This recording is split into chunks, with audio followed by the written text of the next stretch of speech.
بسم اللہ الرحمن الرحیم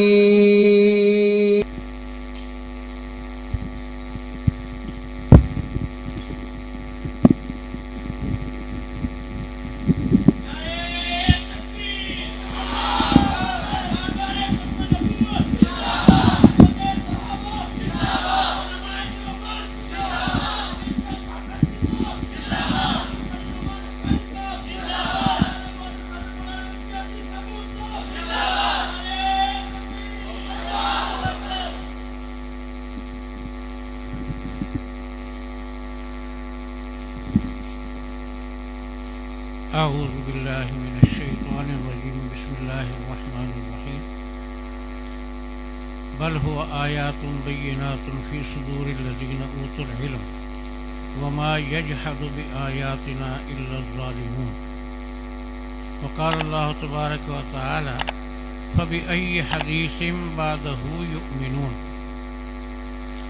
قال النبی صلی اللہ علیہ وسلم ان اللہ یرفع بهذا الكتاب اقواما ویضع به آخرین صدق اللہ العظیم وصدق رسولہ النبی الکریم جہاں روشن از جمال محمد کہو صلی اللہ علیہ وسلم جہاں روشن از جمال محمد کہو دلم زندہ گشت خیال محمد خوشا مسجد و ممبر و درس گاہے خوشا مسجد و ممبر و درس گاہے کہ دروے بود قیل و قال محمد سنتے سنتے نغمہ ہائے محفل بدعات کو کان بہرے ہو گئے دل بدمزہ ہونے کو ہے آؤ سنوائے تمہیں وہ نغمہ مشروع بھی آؤ سنوائیں تمہیں وہ نغمہ مشروع بھی پارا جس کے لحن سے طور ہدا ہونے کو ہے حیف گر تاثیر اس کی تیرے دل پر کچھ نہ ہو حیف گر تاثیر اس کی قرآن کی تاثیر تیرے دل پر کچھ نہ ہو کوہ جس سے خاشعاً متصدعاً ہونے کو ہے یہ محفل حضرت مفتی صاحب نے فرمایا تھا 9:30 کے قریب اختتام پذیر ہوگی 9:30 سے اوپر ہو گیا ٹائم رمضان شریف آنے والا ہے یہ جو قرآن کریم کے حافظ بنے ہیں اور ان سے پہلے جو حافظ بن چکے ہیں ان کی قدر و قیمت مسلمانوں کو رمضان کے شروع سے لے کر ختم قرآن تک معلوم ہوگی یہ سب انشاءاللہ قرآن کوئی سنائے گا کوئی سنے گا الحمدللہ پاکستان کو یہ اعزاز حاصل ہے دنیا بھر میں 57 اسلامی ممالک ہیں لیکن جتنے حافظ سال کے اندر پاکستان میں بنتے ہیں کسی اور ملک میں اس کی مثال موجود نہیں ہے اور وفاق المدارس کے ناظم اعلیٰ مولانا محمد حنیف جالندری ان کو سعودی عرب والوں نے بلا کر اس بات کا تمغہ دیا اور اعزاز دیا کہ پاکستان سب سے زیادہ قرآن کے حافظ پیدا کرتا ہے وہاں بنتے ہیں یہ بہت مبارک بات ہے اور ساتھ ساتھ یہ قرآن کریم پڑھنے والے بچے پڑھانے والے استاد اور مفتی آصف محمود صاحب اور ان کے ساتھی منتظمین اور آپ حضرات جو محبت کرتے ہیں سرپرستی کرتے ہیں وہ سب قرآن کریم کے خدام میں شامل ہیں اللہ تعالیٰ قرآن کریم کی شفاعت سب کو نصیب فرمائے آمین کہو قرآن کریم کے الفاظ حفظ کرنا پھر تجوید سے پڑھنا اور تفسیر کے دورے بھی آج کل ہوتے ہیں یہ ساری باتیں مبارک ہیں اور یہ پاکستان جو ہے یہ اسی دینی شغل کی وجہ سے، قرآن کی برکت کی وجہ سے قائم ہے۔ میرے ذہن میں بات ابھی آ گئی، مسجد حرام کی چھت پر ظہر کی نماز کے بعد ایک پروفیسر حج کے لیے آیا تھا، ہندوستان کا، حیدرآباد دکن کا تھا، پروفیسر ریٹائر۔ اس نے باتیں کرتی ہوئے ایک بات بتائی۔ اس نے کہا روس کا سفیر پاکستان میں رہا اور مسلمان ہو کر چلا گیا۔ وہاں اس کو دوستوں نے پوچھا کہ بھائی تو نے اسلام کی کیا خوبی دیکھی کہ تو نے اسلام لایا اور کلمہ پڑھا؟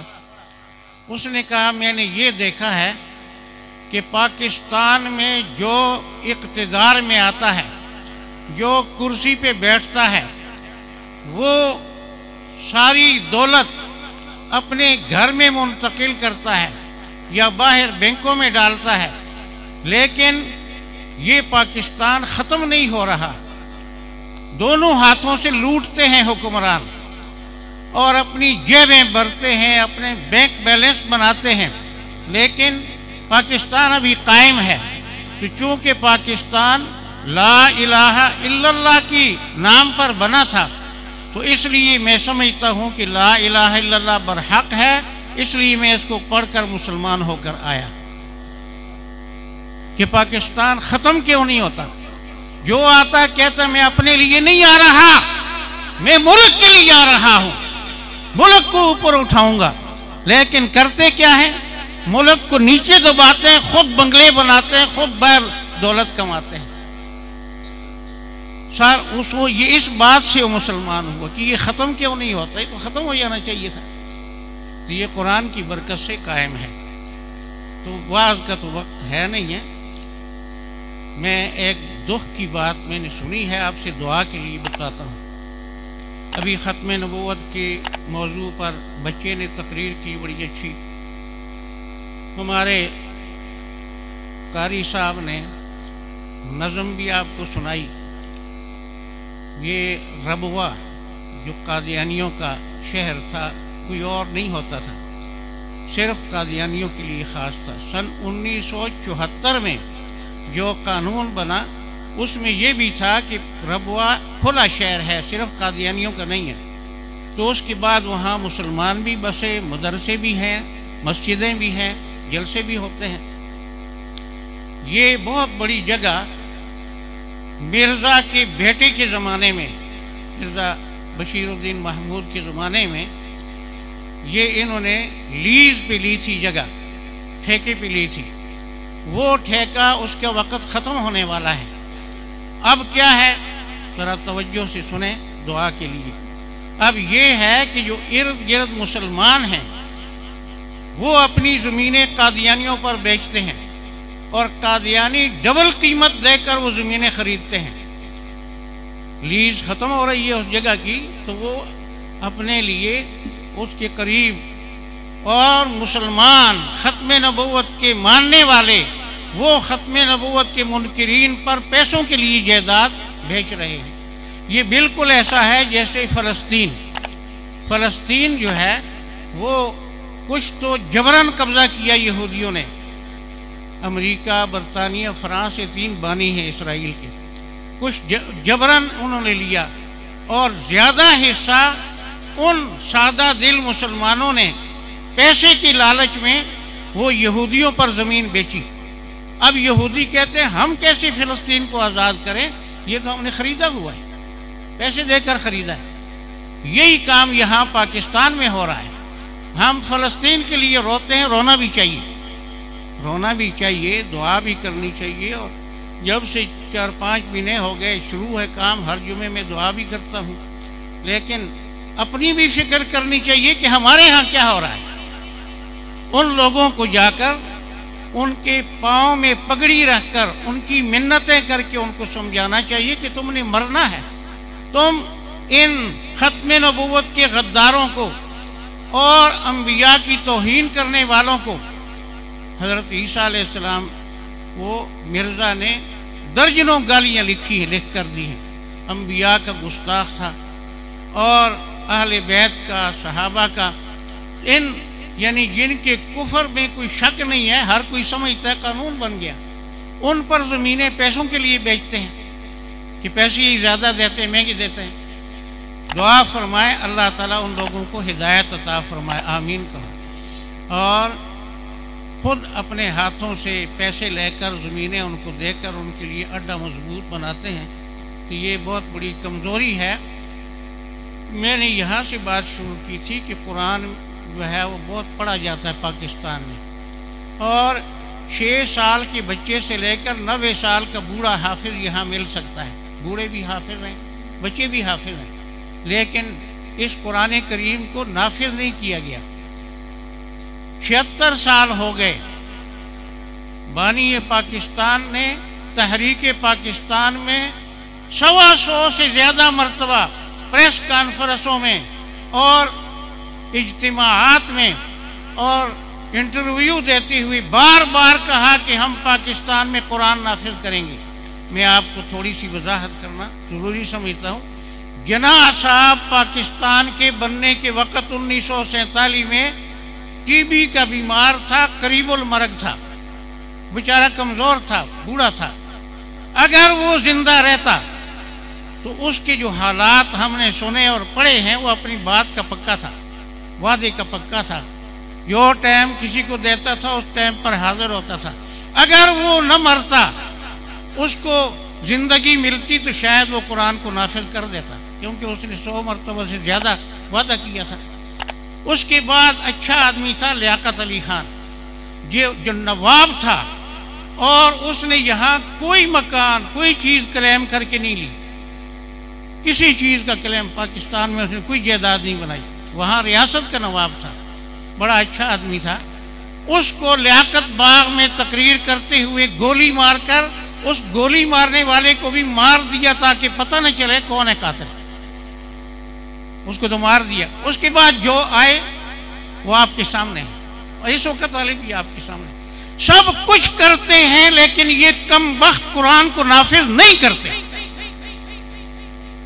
کھلی آنکھوں سے دیکھتے ہیں جہاں اسلامی حدود نافذ ہیں، سعودی عرب دوسرے ملکوں میں، وہاں چوری نہ ہونے کے برابر، اور سب سے زیادہ چوریاں، سب سے زیادہ ڈاکے، سب سے زیادہ قتل دنیا میں امریکہ میں ہوتے ہیں، جس کا کہتے ہیں نام بھی جو ہے توہین کے طور پر نہ لو، پارلیمنٹ کی چھت گر جائے گی۔ یہ اخباروں میں آتا ہے، ہمارے ممبران ووٹ لے کر وہاں کہتے ہیں امریکہ کے خلاف بات کریں گے، پارلیمنٹ کی چھت گر جائے گی۔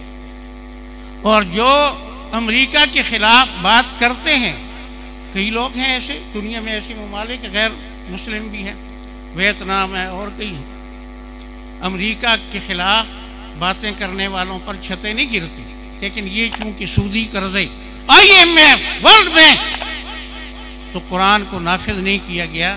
یہ بھی دعا کرنی چاہیے اللہ تعالیٰ ان کو ہدایت اور پکا ایمان دے کر سود کو ختم کرنے کی توفیق عطا فرمائے۔ آپ کو یاد ہے کراچی میں جلسہ ہوا سود کے خلاف، اور اس میں بڑے بڑے لوگ گئے اور کہا بس سود ختم کریں گے۔ جب اس جلسے سے واپس آئے، بینکوں والوں سے اعلان کروایا کہ پاکستان میں سود ختم کرنا ممکن نہیں ہے۔ کیوں نہیں ممکن؟ باقی سب کام ممکن ہے، سود ختم کرنا ممکن نہیں ہے۔ حضرت صلی اللہ علیہ وسلم نے ایک لفظ کے ساتھ مینا کے اندر خطبہ حجۃ الوداع میں کہہ دیا کہ اسلام سے پہلے کے سود میں نے اپنے پاؤں کے نیچے کچل دیے، اور میرے چچا کے قرضے جن لوگوں کے ذمہ ہیں ہم اصل پیسے لیں گے، سود نہیں لیں گے۔ ایک لفظ کے ساتھ ختم کر دیا۔ تم اتنا کیا پڑھے ہو، تم کیا پڑھتے ہو، تم دعائے قنوت تمہیں نہیں آتی، 6 کلمے تمہیں نہیں آتے، سورہ اخلاص جو ہر مسلمان بچے کو بھی یاد ہے، ہمارے سیاست دانوں سب کو سورہ اخلاص یاد نہیں ہے۔ تو یہ قرآن صرف ضیاء الاسلام کے بچوں کے لیے نہیں، یہ قرآن جو ہے ہمارے حکمران خاندانوں کے لیے بھی ہے۔ اس کا نہ نافذ کرنے سے انشاءاللہ اللہ کرے ان کو ہدایت مل جائے، اگر نہیں ملے گی قبر سے لے کر جہنم تک ان کا جو ہے عذاب پیچھا کرے گا۔ اللہ تعالیٰ ان کو ایمان اور یقین نصیب فرمائے۔ میں اس محفل میں آ کر بڑا خوش ہوا۔ تقریب تو حضرت مولانا محمد یوسف خان صاحب استاد الحدیث جامعہ اشرفیہ نے بڑے آرام سے بڑے دلائل کے ساتھ، اللہ کی ولی ہیں، نیک آدمی ہیں، بڑے لائق بھی ہیں، پروفیسر ریٹائر ہیں، تقریر انہوں نے کر دی۔ مجھے کہا کلمات اور دعا، تو کلمات تو چند ایک میں نے کہہ دیے۔ میں مفتی آصف محمود صاحب کو اور یہاں کے اساتذہ کو ان 8 بچوں کے اس سال حفظ کی تکمیل پر مبارکباد دیتا ہوں، اور جتنے اسلامی مدارس ہیں، ہمارے ایوب خان، بوڑھوں کو یاد ہے، ایوب خان سے لے کر آج تک پاکستان کی ہر حکومت نے مدارس کو تنگ کیا، مدارس کو بند کرنے کے لیے کوششیں کی، لیکن پھونکوں سے یہ چراغ بجھایا نہ جائے گا۔ نور خدا ہے کفر کی حرکت پہ خندہ زن، پھونکوں سے یہ چراغ بجھایا۔ یہ یہاں مدرسوں کو اس لیے ختم کرتے ہیں کہ مدرسوں سے نکلنے والے جہاد کرتے ہیں، اور جہاد کے لفظ سے یہ جو امریکہ اور بڑے بڑے ممالک ہیں، ان لوگوں کے حکمرانوں کی جہاد کی وجہ سے نیندیں اڑ جاتی ہیں، اور ان کے وضو ٹوٹ جاتے ہیں، ان کے جو ہے پیٹ خراب ہو جاتے ہیں۔ انشاءاللہ مدارس بھی رہیں گے، جہاد بھی رہے گا، اور تم زور لگا لو، اللہ تعالیٰ یعنی جس کو رب رکھے اس کو کون چکھے۔ ان دینی مدارس کا، مساجد کا محافظ اللہ تعالیٰ ہے۔ انا نحن نزلنا ذکر وانا لہ لحافظون بل هو آیات بینات فی صدور الذین اوتوا العلم۔ یہ قرآن کریم واضح آیتیں ہیں، اہل علم کے سینوں میں محفوظ ہے۔ درود شریف پڑھ لو۔